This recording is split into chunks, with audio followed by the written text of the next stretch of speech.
که زیاد امیدوار کننده نبود این مسابقه و میتونستیم بازی بهتری به نمایش بگذاریم. شاید به خاطر دیر رسیدن محل برگزاری رقابت‌ها و عدم تطابق زمانی باشه برای بازیکن‌ها، ولی خب بازی نکردن خیلی از بازیکن‌های ما که حساب کرده بود.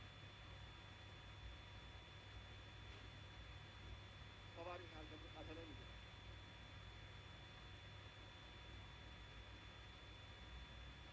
در مقابل دروازه ما اسماعیل بود، ضربه خطرناک که نزدیک به گل تماشایی بدل بشه و بالای دروازه بیرون رفت.